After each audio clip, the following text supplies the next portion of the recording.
Palestra de Joel Goldsmith, Quebrando o Mesmerismo, tape 167B, parte 2, tradução de Rosilda Rocha.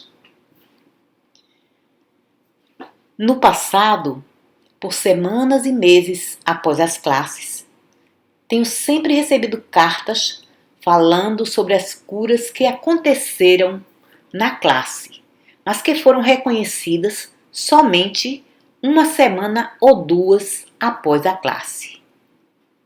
Ou não foram manifestas completamente até uma semana ou duas depois.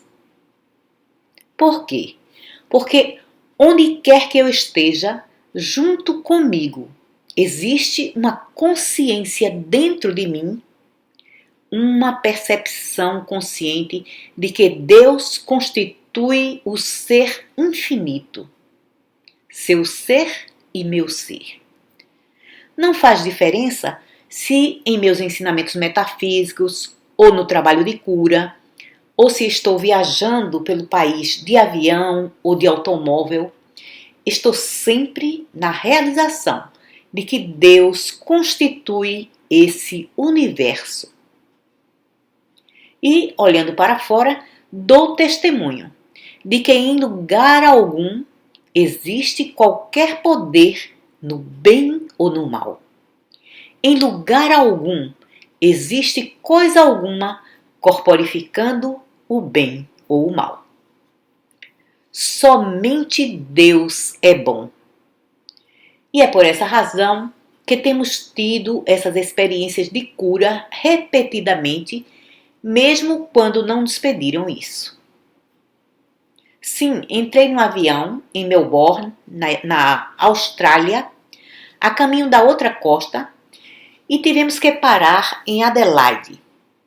E uma senhora saltou ali. Quando voltei, na semana seguinte, a encontrei e ela me disse que após ter ficado por 2 dias na cama com influenza, entrou naquele avião ainda com arrepios e febre, mas desceu do avião completamente bem. Você vê, isso não é pessoal. Não existe coisa alguma pessoal sobre isso. Essa é a natureza da verdade. E você simplesmente não a liga quando alguém lhe pede ajuda. Você precisa viver nela pela manhã, ao meio-dia e à noite. Você nunca pode aceitar o mal como real. Você deve sempre habitar na verdade de que Deus constitui o ser individual. Você pode até mesmo ver pessoas bêbadas caídas na rua. Você pode ver um homem roubando a sua carteira. Mas não pode ser como os outros são. Não pode manter julgamento e condenação e dizer: ali está um bêbado ou um ladrão. Você não pode fazer isso. Você saiu do meio dos homens e se tornou separado. Você agora é da Irmandade de Cristo. Você não pode julgar, não pode condenar, não pode lhe dar nomes como Adão fez. Você tem que se manter na realização espiritual de que Deus constitui o ser individual. E de que o erro, independentemente de seu nome ou de sua natureza, não existe. Não tem realidade, não tem lei, não tem coisa alguma para sustentá-lo, nada para mantê-lo. Por quê? Porque o erro somente existe onde as pessoas acreditam no bem e no mal. E se não acreditamos no bem e no mal, então o erro desaparece justamente em frente aos nossos olhos. Porém, não pense que você pode ligar e desligar isso como faz com uma torneira. Não pense que pode simplesmente declarar essas coisas num tratamento e então viver de uma forma contrária às mesmas. nunca serão efetivas. Você não pode ter horas de trabalho como curador, exceto 24 horas por dia. Só assim pode chegar ao lugar a que nossos estudantes no ano passado chegaram. Alguns me disseram que iríamos formar uma união do caminho infinito e iríamos parar. Iríamos fazer uma parada de 24 horas por dia durante uma semana de 8 dias. Nós precisamos disso. Leva todo esse tempo para conhecer a verdade, para que a mesma realmente e verdadeiramente seja efetiva. Não pense que pode ser efetiva se viver uma mentira e ocasionalmente conhecer a verdade. Você tem que conhecer a verdade e viver a verdade. Você tem que constantemente observar cada impressão que vem à sua percepção e compreender que não importa qual seja a aparência, não deixe que o amedronte ou o hipnotize, levando-o a acreditar que existe o bem e o mal. Não existe o bem e o mal, só existe Deus. Então, vamos para essa outra pergunta. O que significa a segunda vinda do Cristo? Bem, naturalmente, acredito que isso tem um significado teológico e presumivelmente faz referência a uma crença de que Jesus Cristo virá novamente como veio há 2000 anos atrás. Eu sei muito pouco sobre isso. Nossa interpretação da segunda vinda do Cristo seria algo como: nós reconhecemos que o Cristo foi manifesto visivelmente como Jesus. E reconhecemos que esse Cristo pode novamente ser manifesto visivelmente como o seu ser individual e o meu. E isso se torna visivelmente manifesto à medida que o Cristo toca a consciência individual. Agora, se pensarmos na primeira vinda do Cristo aparecendo na Terra como Jesus, então a segunda vinda é quando vem a você e a mim. Na realidade, naturalmente, você sabe que essa vinda do Cristo, há 2000 anos atrás, não foi a primeira vinda do Cristo. Porque ele mesmo disse definitivamente: antes que Abraão existisse, eu sou. E assim, essa não foi a sua primeira vinda. Quando ele disse: antes que Abraão existisse, eu sou, lembrem que Jesus era um judeu e Abraão foi o pai da raça hebraica, o início da raça hebraica. Então, o que ele estava dizendo foi: antes que houvesse a raça hebraica, eu sou. Então agora vamos para outra pergunta. As nossas orações pelas pessoas que amamos e que já partiram desse plano as ajudarão? Certamente ajudarão. Ninguém jamais morreu. E o conhecimento da oração, da verdadeira oração como nós conhecemos, irá beneficiar aqueles que estão aqui na Terra, aqueles que deixaram esse plano e aqueles que ainda não entraram nesse plano. Naturalmente, devo lembrá-los das palavras de Mark Twain. Quando voltou da Europa, após haver estado doente durante uma viagem de navio, e os repórteres lhe disseram que receberam muitos telegramas e que toda a América estava orando para que ele fosse curado daquela doença. Ao que ele respondeu: por que não lhes telegrafa de volta, dizendo que estou certo de que suas orações não me prejudicaram? E, naturalmente, isso é o que devo lhes dizer sobre a oração da forma que é entendida nesse mundo. Eu não penso que prejudique a pessoa alguma, mas certamente estou convencido de que não ajuda ninguém. Na maioria, são apenas folhas ao vento, que não vão a lugar algum e não fazem coisa alguma, não beneficiam pessoa alguma, não prejudicam pessoa alguma. Simplesmente mantêm as pessoas na ignorância e superstição da verdade.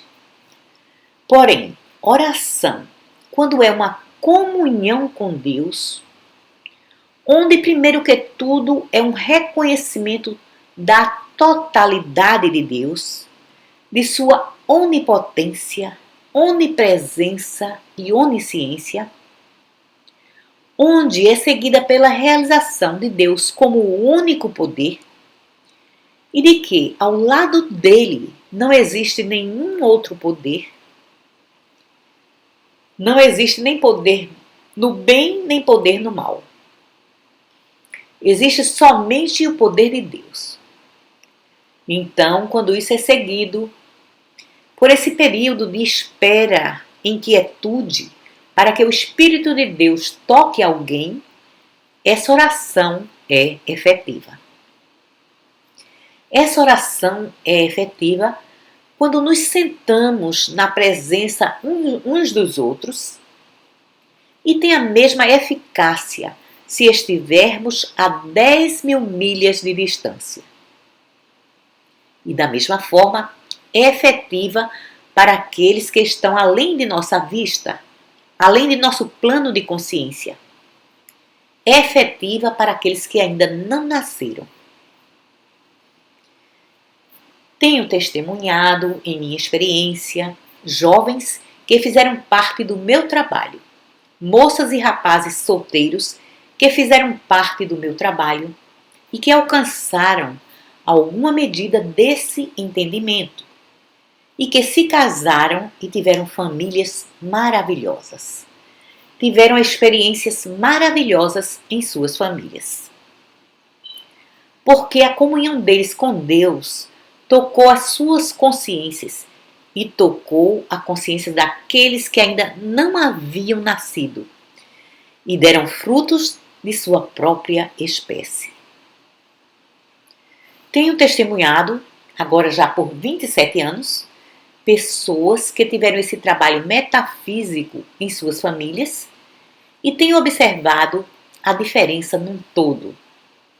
Sempre existem exceções, porém, num todo, tenho testemunhado o que acontece em suas famílias e na vida familiar dessas pessoas em comparação com aquelas que não trazem uma compreensão metafísica para as suas orações. Sempre lembrem disso, é a compreensão de que a oração deve ser uma oração de comunhão, uma oração de contato com Deus, que traz Deus para a nossa experiência. Não é apenas repetir palavras ou pensamentos. Essas orações são, na maioria das vezes, perdidas, são, na maioria das vezes, superficiais. E a prova disso é que a raça humana é um galho que foi cortado e secou. Todavia, quando encontra um indivíduo ou uma família que elevou o seu conceito de oração para uma comunhão com Deus e realmente trouxe Deus para a sua experiência, então você encontra vidas transformadas. E essas pessoas não apenas transformam suas próprias vidas, mas trazem bênçãos para aqueles membros da família que são receptivos, para aqueles que já se foram e para aqueles que ainda não nasceram. Outra pergunta. Por favor, explique Revelações, capítulo 3, versículos 12 e 13. A quem vencer, farei dele uma coluna no templo de meu Deus, e dele não sairá. E eu escreverei sobre ele o nome de meu Deus e o nome da cidade do meu Deus, a Nova Jerusalém. Bem, você sabe que essa passagem inteira explica a si mesma, não é verdade? Quando tiver vencido a crença no bem e no mal, você não vê que voltou ao jardim do Éden? Seu nome agora é Deus, a consciência de Deus. Que outra consciência você tem quando está em Deus? Quando não mais acredita no bem e no mal. A única consciência que é separada e a parte da consciência de Deus, ou separada do que chamamos a consciência do Cristo, é a consciência que mantém a crença no bem e no mal. O que constitui a consciência do Cristo? O que constitui a consciência de Jesus Cristo? Sua habilidade de dizer para Pilatos: tu não terias poder algum sobre mim se do alto não te fosse concedido, se não viesse de Deus. Tocar um leproso? Por quê? Lepra, tu não tens poder algum sobre mim. Ele tinha o poder de ir ao ladrão, à mulher adúltera e a outros mais e dizer: nem eu te condeno. Eu não vejo mal algum. Então, não te condeno.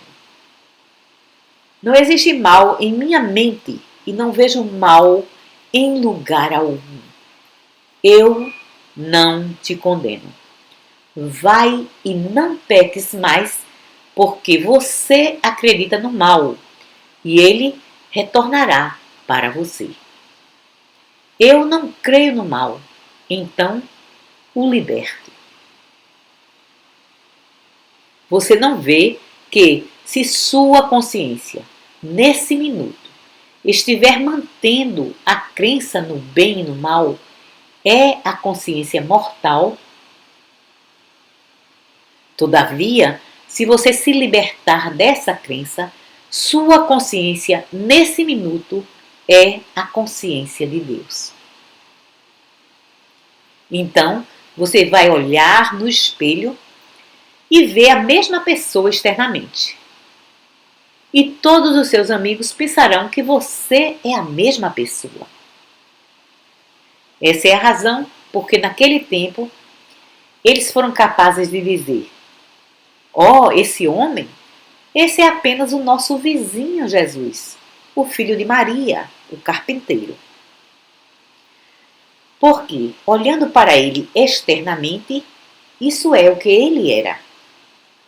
Porém, internamente, ele não era o carpinteiro ou filho de Maria.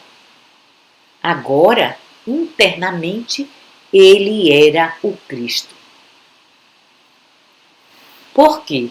Porque ele alcançou a consciência do Cristo. O que é a consciência do Cristo? Sua consciência quando você não mais acreditar no bem e no mal.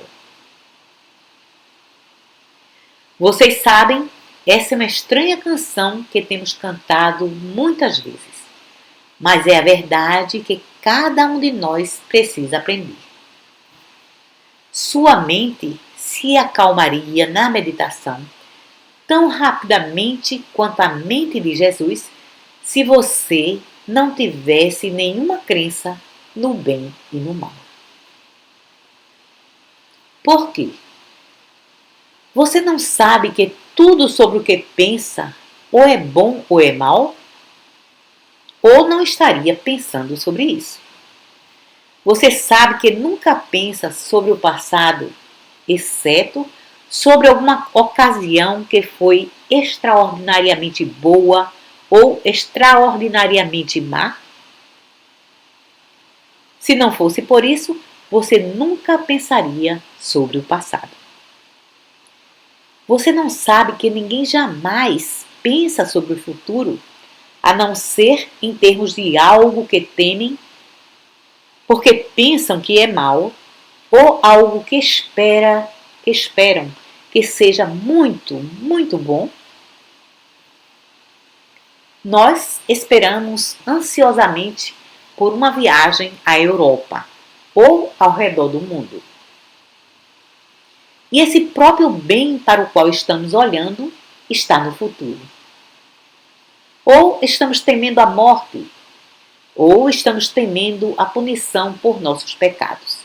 Então, estamos olhando para o futuro com medo.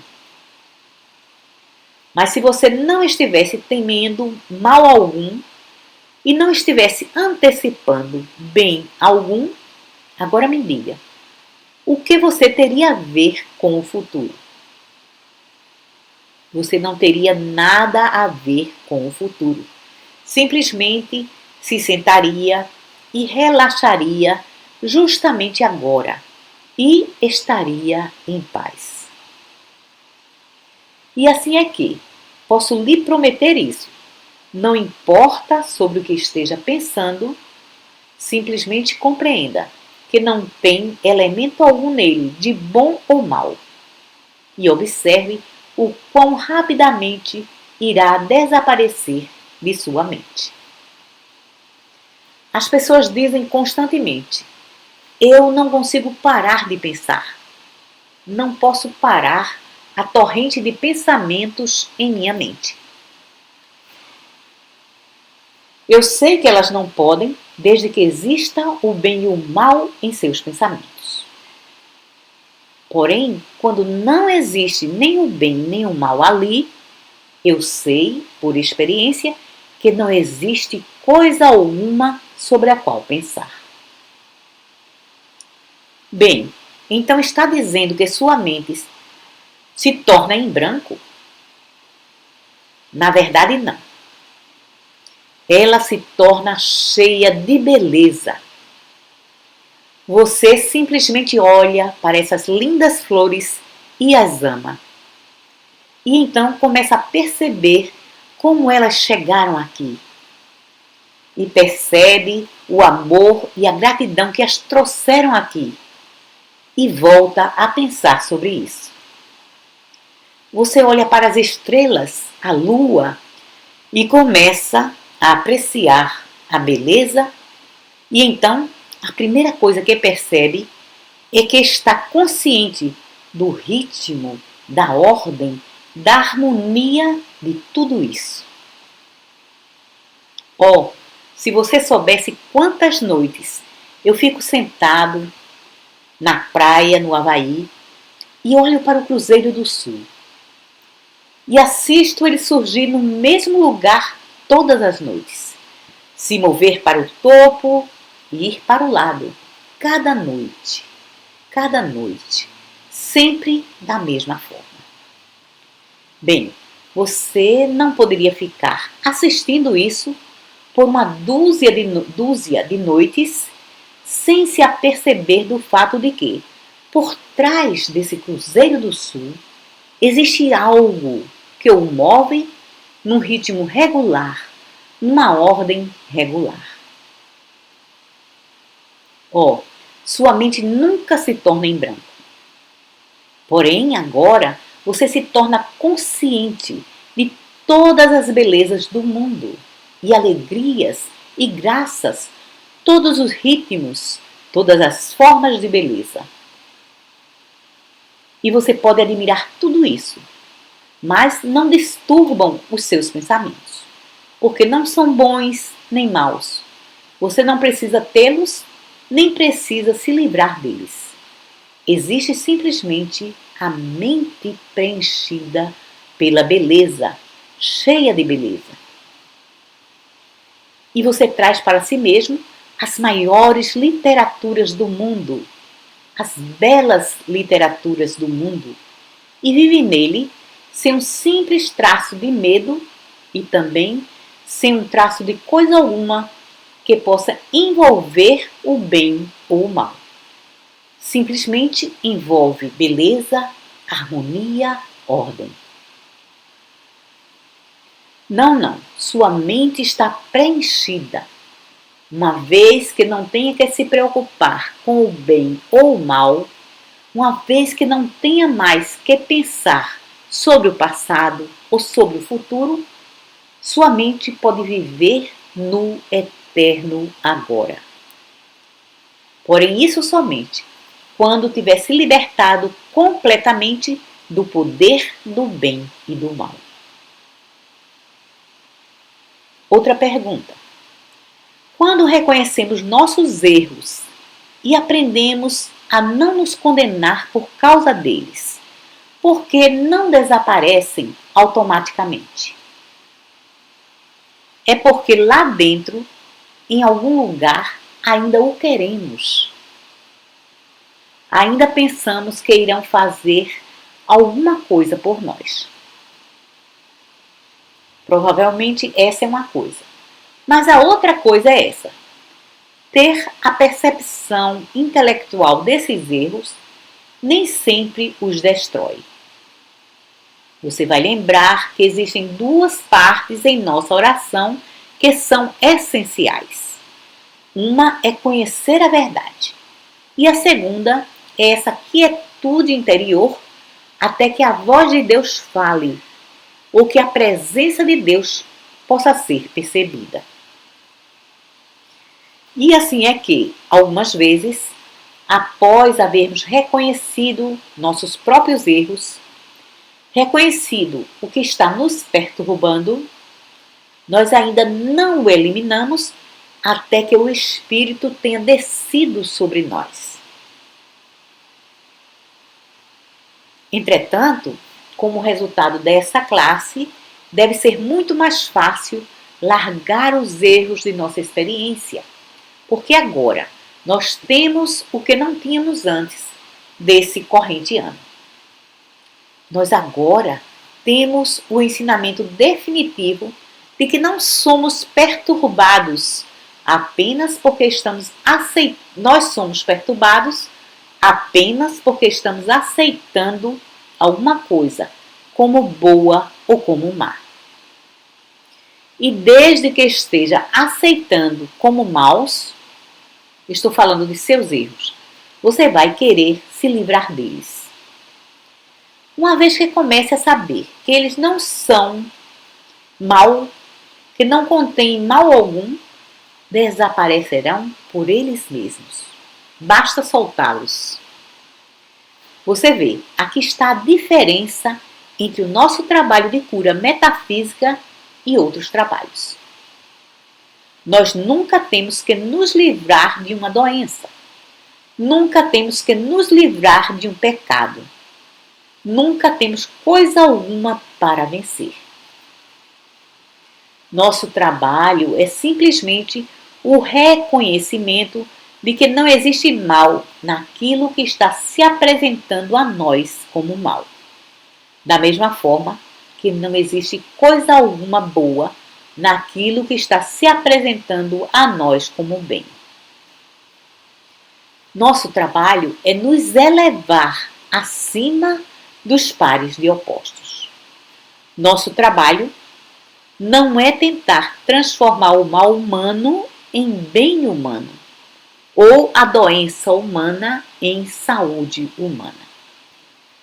Nosso trabalho é ver continuamente a realidade espiritual através das aparências. Isso é feito facilmente, uma vez que comece a perceber que o nosso princípio maior é não aceitar o bem e o mal. Se aceitar seus erros como maus, eles ficarão presos a você.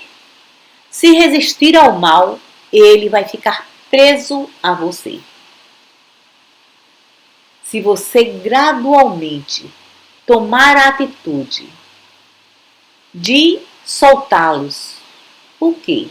Isso não é mal, não tem mal, não existe mal. Não existe poder do bem ou do mal. Eu tenho temido alguma coisa, tenho tentado me libertar de alguma coisa, e que nela e por ela mesma não é má. Quando você chega a esse estado de consciência, vai descobrir como tudo isso desaparece. Agora, nós precisamos tirar alguns minutos de pausa e descanso para absorver isso. Um dos pontos mais importantes na mensagem do Caminho Infinito é esse, que o bem não vem de Deus. Deus ele mesmo é o bem aparecendo na forma. Então, é absolutamente incorreto acreditar que Deus pode mandar suprimento ou dar suprimento, ou que Deus pode mandar saúde ou dar saúde, ou que Deus pode dar proteção ou segurança, ou prover proteção ou segurança. Não existe realmente tal coisa. E você vai privar a si mesmo do suprimento e da saúde, e da proteção e da segurança, se continuar a buscar a Deus por tudo isso. Porque não existe forma de Deus lhe dar essas coisas. Deus é infinito e, portanto, Deus é saúde. Deus é suprimento. Deus é proteção e segurança. De forma que, quando você vive, se move e tem o seu ser na consciência de Deus, na percepção consciente de Deus, se souber que não existe nem o bem nem o mal, que Deus constitui todos os seres, você vai descobrir que tem saúde, tem suprimento, tem proteção, tem segurança. Eu falei na classe anterior sobre uma professora de metafísica e seu marido, que durante as blitzes de Londres, na Inglaterra, recusaram-se a ter um abrigo contra bombas, mesmo estando no meio de todos esses bombardeios. E, em lugar disso, permaneceram como observadores de fogo à noite, durante as blitzes. E assim, os seus vizinhos, que não tinham o mesmo sentido de segurança, poderiam permanecer em seus abrigos contra bombas. Mas esse casal não tinha nada disso. Eles caminhavam pelas ruas durante as blitzes, fazendo observação de fogo. E passaram por toda a blitz desarmados, e a casa deles também desarmada. E caso pensem que isso foi apenas sorte, deixe-me dizer-lhes que uma noite a bomba caiu sobre o abrigo da casa vizinha e a família inteira foi fulminada. E essa mesma bomba chicoteou, passou sobre a casa deles sem atingi-la e caiu no estacionamento ao lado. E também não os atingiu lá fora na rua. Agora, eles não precisaram de um abrigo contra bombas, porque tinham o único abrigo invencível. Eles estavam em Deus, e bombas não podem atingir Deus. E assim é que o Caminho Infinito tenta lhe revelar que se você tiver essa consciência de Deus, você tem saúde, porque Deus é saúde. Deus é a saúde do seu corpo. Deus é a saúde. Deus não a dá. Deus não a envia. Deus não a transmite. Deus é a saúde. Tenha Deus e você tem saúde. Você sabe, Deus não envia suprimento para ninguém. Porém, a onipresença de Deus é a onipresença do suprimento. Você não pode estar na presença de Deus e na presença da falta. Seria inusitado se você pudesse estar na presença de Deus e na presença da falta ao mesmo tempo. Então, gostaria de lhes falar sobre uma cura que chamou a nossa atenção durante essa semana. Simplesmente através dessa realização, um estudante que estava sofrendo de bronquite compreendeu que não podia haver Deus e inflamação dos brônquios. Simplesmente não podia haver isso. Deus é. O eu sou constitui todo o ser. O eu sou constitui os tubos brônquios, ou qualquer outro tubo, ou qualquer outra coisa que exista. E com essa realização, a cura foi instantânea.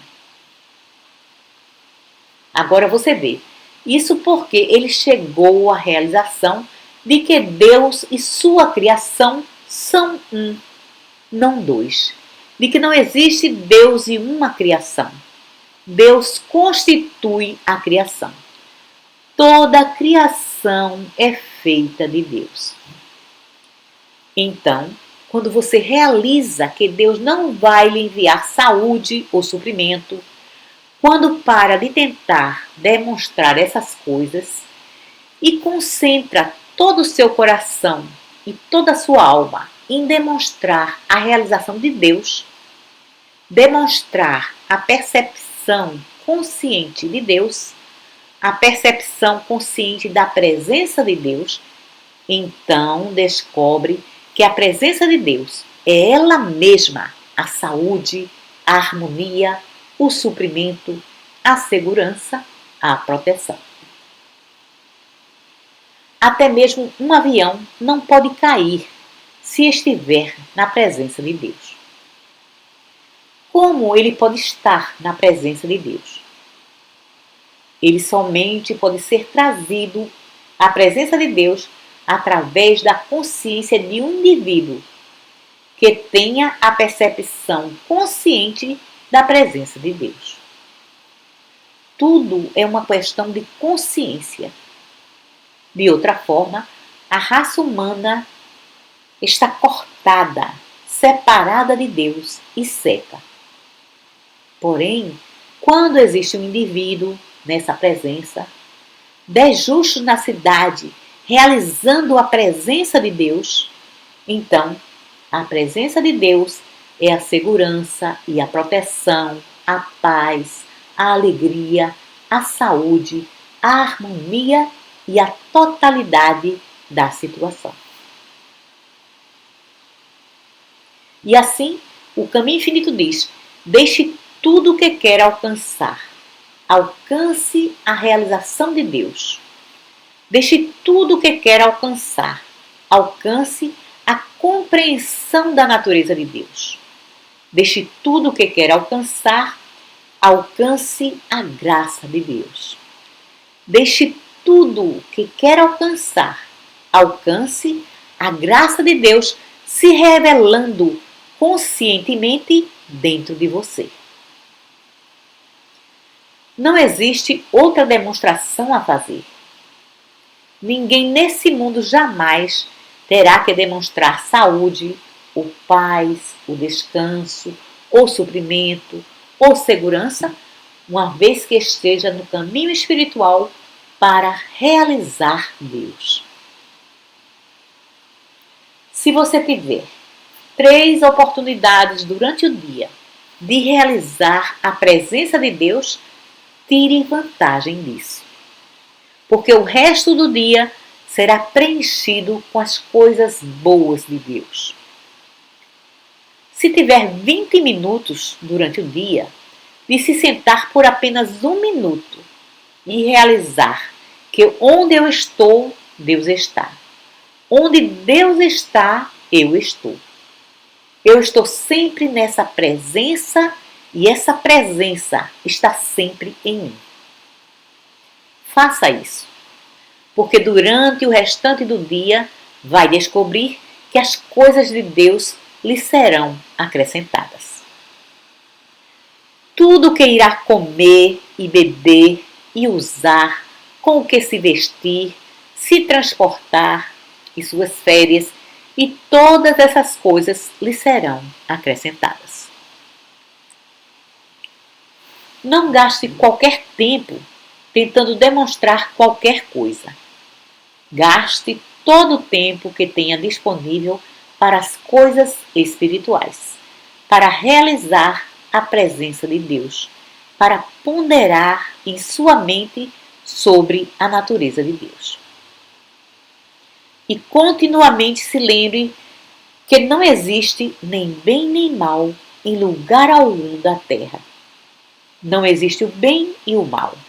Então, você não está buscando o bem, nem tentando se livrar do mal. Deus é, e isso é suficiente. Deus é e eu sou. Tudo que Deus é, eu sou. Onde Deus está, eu estou. Inseparável, indivisível. Porque estou convencido de que essa classe em particular foi não apenas além de qualquer classe do caminho infinito que já foi dada, porque estou convencido de que essa classe em particular, vai ser o assunto de tudo que jamais foi escrito ou falado na mensagem do caminho infinito no futuro. Eu lhes digo, coloquem-se à disposição em toda oportunidade, quantas vezes puderem, para ouvi-la. Isso é de uma importância muito maior do que possivelmente eu jamais possa fazê-los acreditar nesse momento. Somente quando puder ver isso em operação, quando puder ver o que está fazendo por você, irá começar a apreciar a enormidade da experiência que tiveram essa semana. E o que lhes tem sido revelado aqui. Isso é realmente o que eu tenho a dizer. Ninguém jamais me ouviu dizer isso numa classe antes. Essa é realmente a mensagem. É sobre isso que tenho sonhado por anos. E finalmente chegou a hora de repassar essa mensagem, até que a mesma seja impressa. E será, ultimamente chegaremos lá. Não quero ter pressa, porque sei o quão pouco o mundo está preparado para receber o que aconteceu aqui durante essa semana. E certamente essa mensagem estará sendo impressa, porém, até lá, aproveitem toda a oportunidade que tenham para ouvi-la muitas e muitas vezes. Escutem-na. Coloquem em suas consciências que o que estamos revelando é não buscar demonstração, porém apenas a demonstração da realização de Deus. E a demonstração da consciência do Cristo consiste em ser livre da crença no bem e no mal. Qualquer que seja a medida do bem que exista na consciência de Jesus Cristo, se baseia em sua habilidade de quebrar o mesmerismo que aprisiona o homem à crença no bem e no mal. Qualquer que seja a qualidade do Cristo que exista em minha consciência ou na sua, consiste em nossa habilidade de quebrar o mesmerismo para nossos amigos, nossos vizinhos, nossos pacientes e estudantes. O mesmerismo que os aprisiona, a crença no bem e no mal.